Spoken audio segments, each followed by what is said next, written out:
Regime change अगर होना है तो ये जो रेवोल्यूशन है 2009 में ओबामा ने डिसीजन लेके, तब भी एक अपराइजिंग हुई थी, ग्रीन रेवोल्यूशन हुआ था, उसमें यूएसए ने वैसे उस तरह से साथ नहीं दिया, उस तरह का वो नहीं बोला जो ट्रंप आज बोल रहे हैं। और वो साफ बोल रहे हैं कि खमानी को मारेंगे। तो या तो खमानी मारेगा, और हम दीपक साहब से बात कर रहे थे, बोलते वो तो मॉस्को पहले ही भाग गया है, ये तो एआई में वो उसको दिखा रहे हैं यहाँ पर ईरान में, तो ऐसा भी हो सकता है। लेकिन ये रिजीम चेंज होके रहेगा। आपने 30 बोला है, मैं बोलता हूं 31 की 31 प्रांतों में अभी ये जो अनरेस्ट है, और जैसे साहब ने बोला था, ये जो सीआईए की एक पॉलिसी है, वो पॉलिसी का पहला होता है इकोनॉमिक सैंक्शन करके उसको अंदर से खोखला करना, और जो उसका दूसरा स्टेप होता है वो सिविल अनरेस्ट को बढ़ावा देना।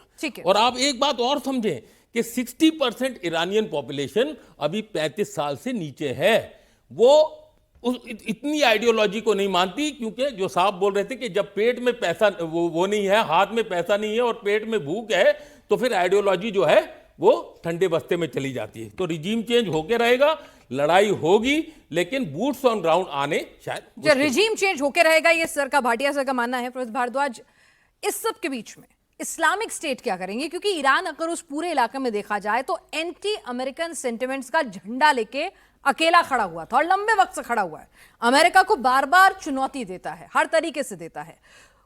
क्या होगा इस्लामिक देशों का? वो क्या ईरान के साथ धर्म के नाम पर आएंगे? क्या रोल रहने वाला है? देखिए, जहाँ तक हम रिजीम चेंज की बात करते हैं तो इसको बिल्कुल एकदम सिंपली समझने की बात है कि जैसे हमारे श्रीलंका में हुआ पीपल्स को, बांग्लादेश में हुआ जनता का कू, नेपाल में हुआ जनता का कू। देखिए, इसमें 3 बहुत बड़े फैक्टर होते हैं।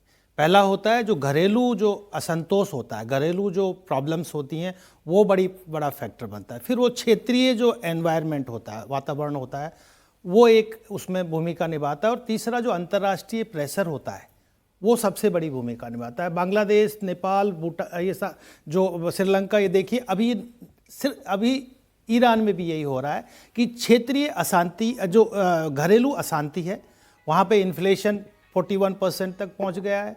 वहाँ का जो उनकी मुद्रा है वो इतनी नीचे गिर गई है कि बहुत मुश्किल हो रहा है लोगों के लिए, और बेसिक सुविधाएं वहाँ पे नहीं हो रही, बड़ी समस्याएं हो रही है। और यही कारण है कि इस्लाम के नाम पे जिस तरीके से खमनेई शासन कर रहा है, तो लोगों का असंतोष बढ़ता जा रहा है, वो इस्लाम के नाम पे ही दबाने का प्रयास कर रहा है, एक बहुत बड़ा फैक्टर है। अब आता है क्षेत्रीय, जो आपने सवाल किया इस्लामिक वर्ल्ड का। देखिए, क्या होता है कि ईरान के दुश्मन कौन है?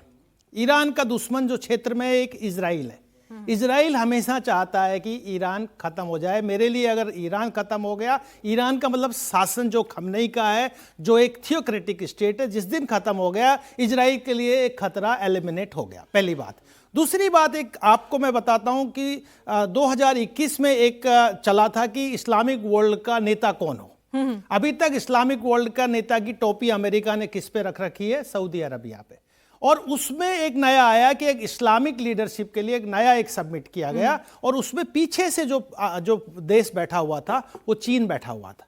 चीन ने एक कॉन्फ्रेंस ऑर्गेनाइज कराई इस्लामिक स्टेट की, जिसमें तुर्की है, जिसमें ईरान, पाकिस्तान को भी निमंत्रण दिया और मलेशिया को भी दिया।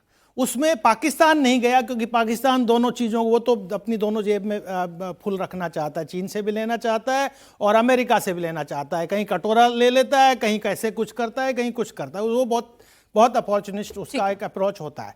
तो उसमें ईरान, तुर्की और मलेशिया गया, यानी कि जो लीडरशिप है वो ईरान के पास आ जाए।